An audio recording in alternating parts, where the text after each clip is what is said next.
Bonjour.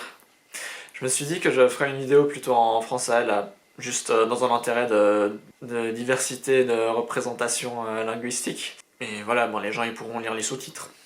Donc ici, je vais expliquer pourquoi je ne crois pas à une interprétation de la conscience qui voudrait que celle-ci soit simplement une propriété émergente de la neurobiologie et qui soit donc complètement compatible avec une vision matérialiste du monde. Et pour moi, c'est quelque chose en fait de même très évident, de nouveau comme la vidéo précédente que j'ai faite sur l'infini, c'est le même genre de choses, c'est-à-dire que c'est vraiment quelque chose qui doit être immédiatement évidente, c'est quelque chose qui doit être un peu axiomatique, et du coup c'est pas vraiment possible de formellement le démontrer comme le sont d'autres choses. Enfin, c'est-à-dire qu'on peut pas vraiment le dériver de quelque chose de plus fondamental. Mais on peut quand même trouver des arguments pour appuyer cette conviction. Donc imaginons un univers qui n'abrite aucun être conscient. Est-ce que cet univers existe réellement? Pour moi, la réponse est non. Parce qu'il y a finalement, s'il n'y a aucun être conscient, il n'y a personne dedans qui puisse voir les choses, et du coup, comment est-ce qu'on peut dire que cet univers existe? Alors évidemment, s'il fait partie d'une sorte de superstructure qui est reliée à d'autres univers qui ont des êtres conscients, d'accord, là on peut dire que ça existe. Mais en revanche, si c'est vraiment un univers qui est complètement séparé de tout autre univers, qui n'a aucun lien spatio-temporel avec un autre univers, et donc qui vraiment est complètement isolé d'autres univers, de sorte que des univers avec des êtres conscients ne pourront jamais être en contact avec cet univers, alors on peut pas vraiment dire que cet univers existe, et du coup en fait il n'existe pas, et du coup c'est pas en fait une chose réelle.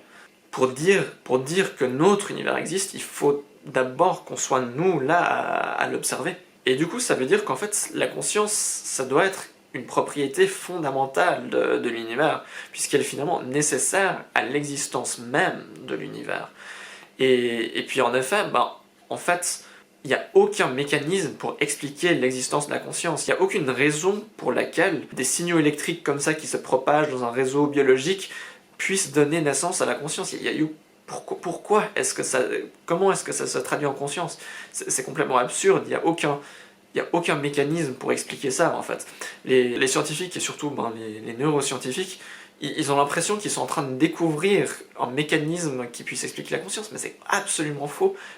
Pour l'instant, on n'a absolument aucune idée comment la conscience survient. Et c'est donc pour ça que je pense que la conscience, c'est une propriété fondamentale, un peu comme il y a des particules fondamentales, comme il y a le temps, l'espace, toutes ces choses-là, la conscience, c'est encore une propriété comme ça qui est juste nécessaire à l'existence. Voilà, j'ai pas grand-chose de plus à dire en fait. Il n'y a pas vraiment grand-chose de plus que je puisse dire pour soutenir cette conviction.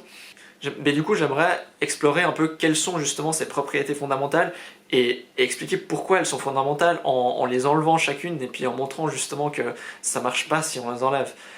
Alors, imaginons déjà, quelle est la chose peut-être la plus fondamentale? L'espace. Alors, s'il n'y a pas d'espace, comment est-ce que le reste peut exister? Parce qu'on voit, il y a les choses, donc il y a la matière et il y a le temps. Mais sans espace, comment est-ce que la matière peut exister en rapport l'un avec l'autre? On aurait tout qui soit ensemble dans un point unique, une singularité, et du coup on pourrait pas vraiment dire que ça existe, parce que l'existence implique en fait une dualité entre différents objets. Finalement, s'il n'y a pas de dualité, il n'y a pas d'existence. C'est littéralement... L'existence, elle naît d'inégalité, elle naît d'une inégalité entre différentes choses. Je veux dire, le noir existe parce que le blanc existe aussi. S'il n'y avait qu'une seule couleur, on pourrait pas dire qu'il y a une couleur, il y aurait juste rien. C'est pour ça que finalement cette idée d'unité, c'est une idée fausse, il n'y a pas vraiment d'unité. S'il y a de l'unité, en fait c'est zéro. Ce que j'ai envie de dire, c'est qu'un peu le nombre primordial, c'est 2. 1, ça peut pas exister parce que 1, en fait, une chose unique ne peut pas exister sans son contraire. Et du coup, finalement, l'unité, le numéro 1, c'est le 0. Il n'y a pas vraiment de différence. Le 1, c'est le 0. Et c'est un peu intéressant, parce que dans le bouddhisme, il y a cette idée du 0, que finalement tout est du vide, évidemment tout est le néant. La propriété un peu fondamentale comme ça de l'univers, c'est le néant. Et par contre, on a cette idée d'Advaita Vedanta en Inde, où par contre c'est le 1, c'est le 1 qui est considéré comme le Brahman, mais qui est en fait le tout.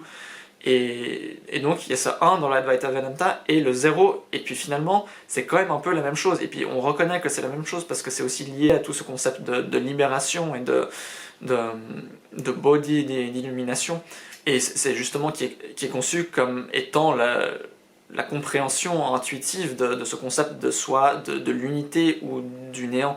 Et ce qui est encore plus intéressant, c'est que en fait le bouddhisme, finalement, on a assez l'impression que c'est quand même quelque chose de plus élaboré, de plus avancé que l'Advaita. On a l'impression que finalement, l'Advaita, c'est juste un bouddhisme qui n'est pas complètement fini, parce que en fait, on voit que dans le bouddhisme, ils disent, au début, quand on commence un peu le processus d'illumination, au début, on prend conscience de cette unité, et ensuite, on se rend compte que finalement, ce 1, en réalité, il correspondait au 0. Et ce 0, c'est un peu ce vide qui permet à l'être d'exister. C'est un peu, il existe comme ça, c'est un vide un peu comme ça, immanent, qui permet à l'existence d'être, finalement. Mais voilà, donc l'être, c'est justement, ce n'est pas 1. Ce n'est pas 1, ce n'est pas 0, c'est 2. L'existence, elle requiert justement cette dualité, et c'est ce qui nous amène à ce concept d'origination dépendante dans le bouddhisme, qui dit justement que les choses, elles originent d'autres choses, elles ont besoin d'autres choses pour exister. Moi, ce que j'aime en particulier, c'est l'idée un peu d'origination interdépendante. C'est justement cette idée que pour avoir du blanc, il faut du noir, et vice-versa. Et on se rend compte que finalement, toutes les choses sont comme ça. Absolument tout. Voilà, je porte une polaire rouge, et ce rouge, forcément, il existe en opposition aux autres couleurs. S'il n'y avait pas d'autres couleurs, on pourrait pas vraiment dire que c'est une polaire rouge, il n'y aurait pas de couleur, ce serait pas un concept, simplement. Le fait même qu'on voit que rouge c'est une couleur, c'est parce que notre mémoire, elle sait qu'il y a d'autres couleurs. Si notre mémoire, si on n'avait jamais vu d'autres couleurs, si on n'avait pas déjà une base biologique qui déjà un peu nous formatait pour reconnaître les couleurs, on ne pourrait pas dire que c'est une polaire rouge. C'est parce qu'on a dans notre mental la connaissance d'un potentiel pour l'existence d'autres couleurs qu'on peut finalement reconnaître cette couleur. Donc voilà, sans espace, comment est-ce que les différents objets peuvent se différencier? Comment est-ce qu'on peut dire qu'ils sont d'une certaine forme, d'une certaine couleur? Comment est-ce qu'on peut dire qu'ils sont situés à un endroit par rapport à un autre? Ce n'est pas possible.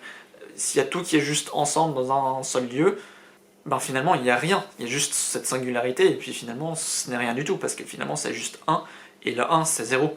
Et donc l'espace, c'est une propriété fondamentale, pas seulement de notre univers, mais de n'importe quel univers imaginable. Et puis ensuite, pour le temps, c'est la même chose.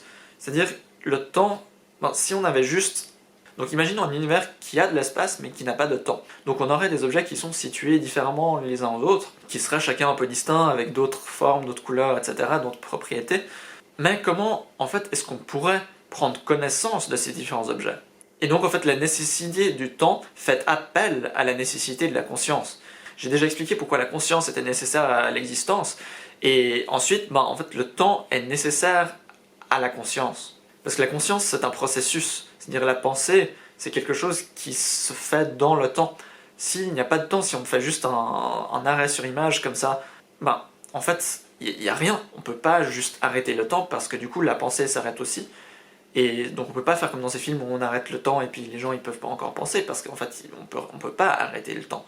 En fait on peut pas arrêter le temps parce que du coup le temps ne passerait pas non plus dans notre mental, et du coup ça n'aurait aucune signification pour nous, pour notre conscience. En fait ce moment-là de temps arrêté n'existerait pas, et en fait on pourrait même considérer que le temps, il s'arrête maintenant. Hop, et puis il s'est arrêté très longtemps, mais du coup mon processus mental aussi il s'est arrêté.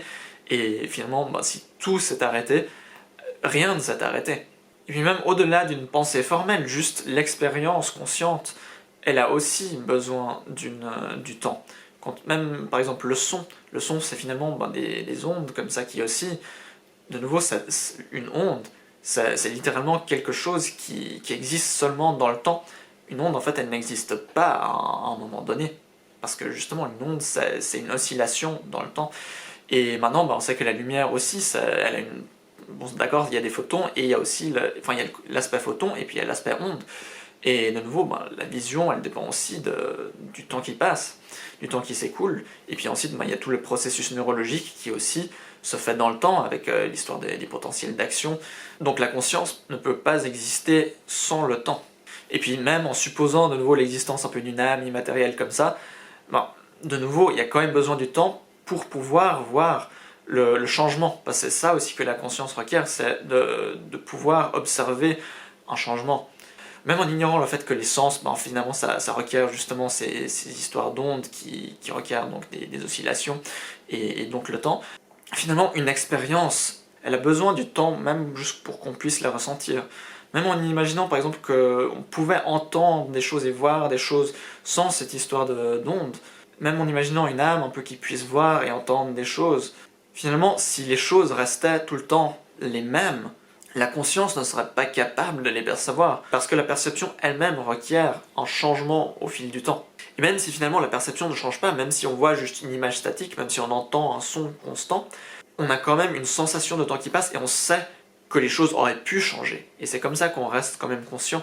C'est même si rien ne change du tout, on sait que les choses changent, parce que finalement, parce que on a quand même une sensation du temps qui passe. Et justement, parce que cette immobilité, elle existe en opposition à la mobilité, parce qu'on sait que le temps a passé, on sait que les choses auraient pu changer, mais finalement elles n'ont pas changé. Et donc voilà, donc finalement la conscience a besoin du temps pour exister. Évidemment, l'existence même a besoin de la conscience pour exister. Et ensuite, forcément, il y a besoin aussi de matière. Si on a juste le temps, l'espace et la conscience, ça ne suffit pas, parce que finalement, si on a juste ça, on n'a rien, parce que finalement on a juste un cadre, mais il y a quand même rien, il y a rien dedans. La conscience, en fait, ne peut pas exister sans objet. La conscience a besoin d'un objet qu'elle perçoit pour exister. Et c'est pour ça qu'il faut quelque chose. Alors c'est peut-être pas forcément la matière dans le sens strict physique, mais il faut quelque chose au moins qui soit vaguement perceptible par la conscience, un objet. Il faut un monde extérieur, en fait. Et ensuite, forcément, il faut que la matière, elle change au fil du temps pour que le temps ait un sens. En fait, le temps, finalement, si la matière, elle change pas, même si le temps, il s'écoule, la conscience, elle pourra pas voir que la matière, elle change. Et puis, la conscience, finalement, elle a besoin quand même de ce substrat biologique, elle a besoin quand même de changements pour pouvoir exister. Et donc, il faut que la matière, elle soit en mouvement. Donc, il y a besoin de ce mouvement de la matière qui aussi implique l'existence d'énergie, l'existence de lois physiques. Et donc on voit que finalement beaucoup d'aspects de l'univers sont pas seulement contingents, c'est pas seulement un hasard, c'est pas seulement une particularité de notre univers. En fait, ce sont des propriétés vraiment fondamentales de n'importe quel univers, de n'importe quelle existence. Et donc je pense que beaucoup de gens et de physiciens ont déjà imaginé que justement on a besoin du temps, on a besoin de l'espace, on a besoin de la matière, et puis et des lois de la physique, de l'énergie et de ces choses-là. Et voilà, moi j'ajoute en plus le fait qu'en fait on a besoin de la conscience aussi. Donc voilà, en gros, il n'y a pas 36 000 différentes façons d'avoir un univers qui puisse exister. Finalement, il y a quand même plusieurs éléments comme ça, fondamentaux, qui sont absolument nécessaires à l'existence. Et voilà, c'est tout.